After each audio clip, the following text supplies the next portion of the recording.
ordered you and everybody else to leave these premises. Polls are closed. Like hell they are. These people came here to vote.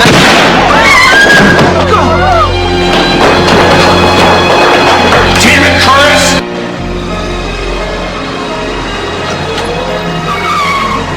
Now, Georgie, stay back! There's a man hurt in there. He needs help.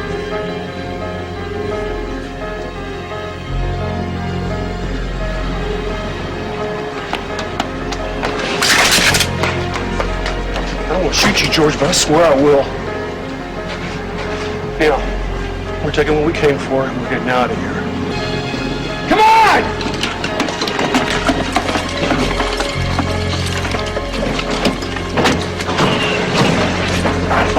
Tell Cantrelli's gone too far this time, McMillan.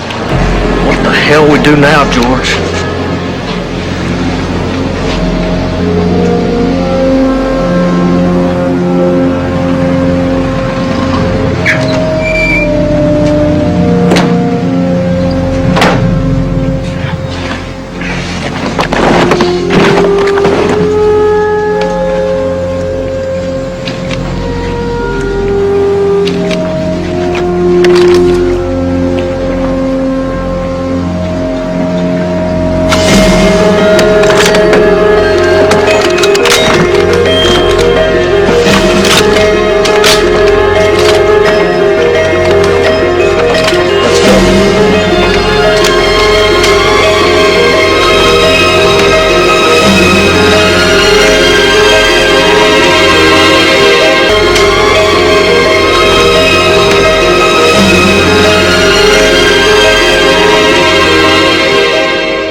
A great moment in American history that should not be forgotten, and a testament to the Second Amendment.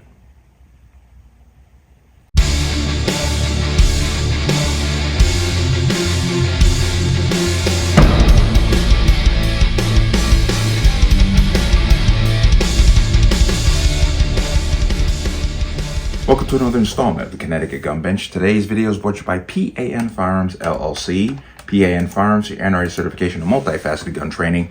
You can reach us at 203-300-6343 or use our website at www.panfirearmsllc.com. As always, there'll be a link in the description box below. And if you like channel-like content and what I do here, you can support me with the link. Everything's appreciated. And once again, if your comment disappears from my channel, I'm not doing it. There's a growing problem across this platform of specific content and specific channels and specific comments being removed with very little notice. So if your comment disappears, I'm not doing it. Let's talk about this. And this is something I always wanted to do, and I missed it last year, unfortunately. But this is concerning the event that became known as the Battle of Athens. And I'm not talking about Athens, Greece. I'm talking about Athens, Tennessee. August 2nd, 1946.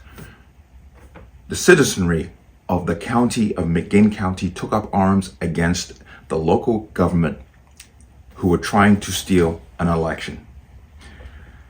This is something that, once again, I always hear people say, well, that has never happened in the United States. No, nobody's ever armed themselves against the government. I always refer to this event here.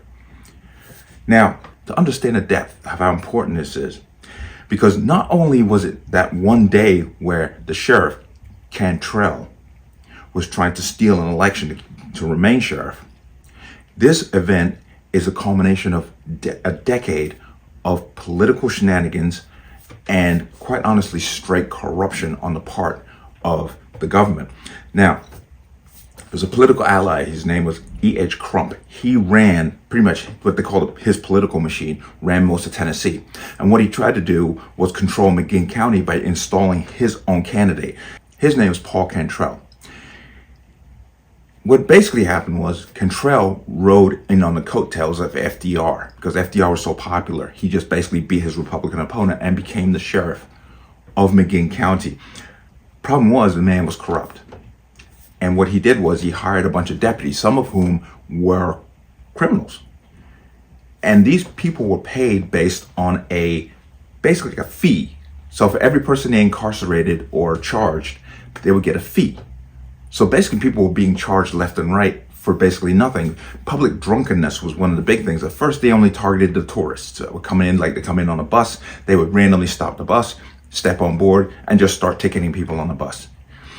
Then it started to come down on top of the citizenry, and they started to get tired of it. But Cantrell basically was re-elected in 1938, and then he went on to serve in the Senate in 1941 to 1944.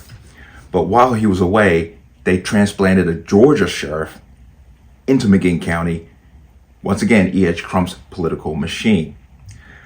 But what was happening at the same time, you have to remember 1940s, most of the males in McGinn County were at war, in Europe and Japan. But they were hearing about what was happening in their hometown, and they were itching to get back and straighten things out. But Cantrell engaged in political fraud. He basically, every election cycle, would intimidate voters who would vote against him. He would have elite people who were not registered to vote, some were underage, to come in and vote, to the point where the Department of Justice actually got involved and actually investigated Cantrell for what he was doing. Even though they investigated, and this was 1942, 1944, nothing happened. Absolutely nothing happened. But when the veterans returned from war, they were getting what they called this stipend from fighting in the war. So they had money. So these crooked deputies were basically shaking them down. So they would confront one or two of them in groups and shake them down for money, once again using this fee system.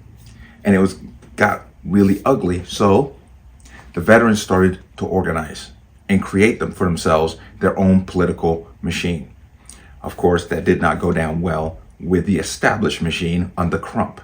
But then August 1946 rolls around, and here comes the election. Now, there are conflicting stories on details, but at its core, Cantrell went into a polling place and shut it down. And his deputies walked in and took away the ballot boxes. But in the meantime, a veteran who was overseeing the polling place tried to intervene and was shot in the back. This, of course, caused all the veterans, or a majority, to head to that polling place, where they were confronted by arms by the sheriff and his deputies, who had the advantage of superior arms. This caused the veterans to then go to the armory. Now, once again, this is another detail that is murky. Some say they broke in, some said they had access due to one of the people actually having the keys. So I don't know which way it went, but they did arm themselves, and they immediately went down to the jailhouse where these ballot boxes were being held. Now, at this time, the political count was happening. All of the veteran candidates were winning by large margins, but these boxes were in the jailhouse. So they all went down and confronted the sheriff and surrounded the jailhouse and demanded that the ballot boxes be returned. Once again, this is one of these murky areas for details, but it erupted in gunfire. Now, the veterans were trying to use Molotov cocktails to set the building on fire to force them to come out. That didn't work because they were being suppressed from inside the jailhouse by the deputies.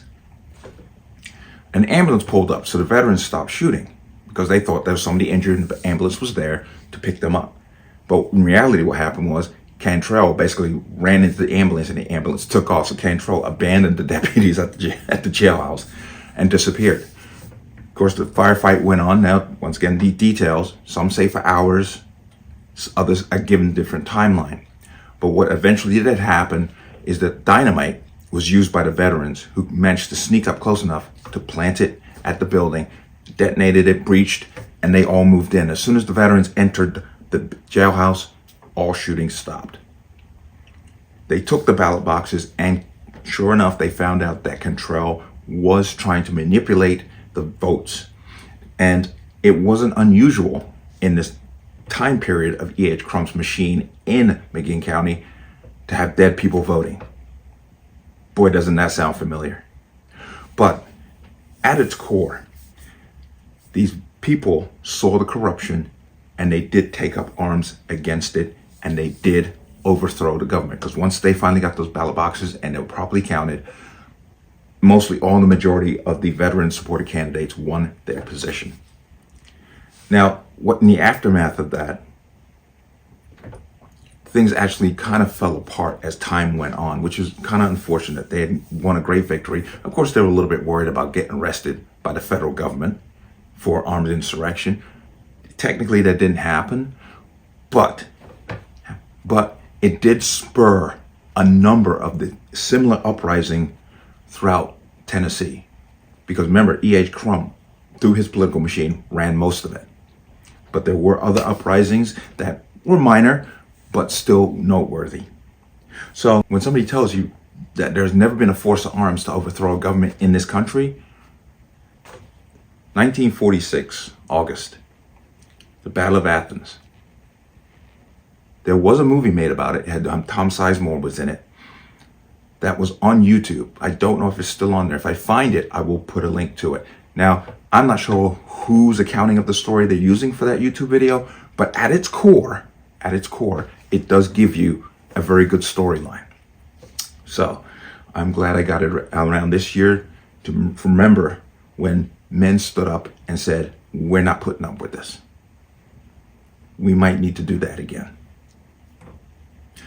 Let me know what you think. As always, you can leave your comments in the comment section below. And as always, any statements of violence or statements that lead to violence will be removed. Please like, share, comment, subscribe. Don't forget to hit that notification bell so you're notified the next time a video goes live. I'm going to see you on the next one. Peace.